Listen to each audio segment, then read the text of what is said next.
ये बहुत sensitive news आपने सुनी होगी, ये है निक्की भाटी डाउरी केस। तो आज मैं रितु मैम से इसी चीज में करेक्ट करने आया हूँ। ये न्यूज पढ़ के एकदम like it's something which is very disturbing, very sad. और डाउरी डेथ्स इंडिया में कोई नई बात नहीं है। इस केस में तो उसको जिंदा जला दिया, which is so inhuman. India में स्पेशली जब लड़कियों को हम बड़ा भी करते हैं तो यही सिखाते हैं कि तुम्हें पराये घर जाना है, पराया धन मानते हैं। जब एक लड़का और लड़की शादी करते हैं, वो जो लड़की है अपना घर छोड़कर एक दूसरे घर में आती, सिर्फ हस्बैंड को ही नहीं पूरे परिवार को एक्सेप्ट करती है, उसकी जिम्मेदारी उठाती है या उसकी देखरेख करती है।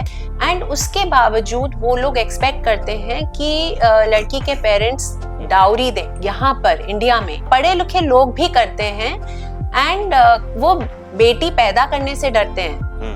आपने बहुत सुना होगा फीमेल फीटिसाइड के बारे में, भ्रूण हत्या। लोग क्यों बेटी पैदा करने से डरते हैं? क्योंकि उनको यही लगता है कि पालेंगे पोसेंगे, उसके बाद पता नहीं उन्हें कैसा घर मिलेगा, उनकी बेटी की वो देखरेख करेंगे नहीं करेंगे, दहेज देना पड़ेगा। और सिर्फ लेन देन की ही बात नहीं है मैरिज, उससे कहीं ज्यादा है। एक इंसान अपनी बेटी की शादी कर रहा है और उसको किसी परिवार में भेज रहा है, वो अपने मन से वो अपने बेटी को भी देना चाहता है उसमें से कुछ हिस्सा, उसमें कोई बुराई नहीं है।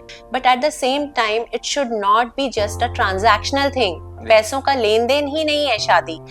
We need to begin early, हमें जल्दी शुरू करना होगा। हमें जब हम बेटियों को बड़ा कर रहे हैं तो बेटी के माँ बाप को अपनी बेटियों को सिखाना है कि वो अबला नहीं है, शक्ति है वो, और वो किसी भी तरह से कम नहीं है किसी लड़के से।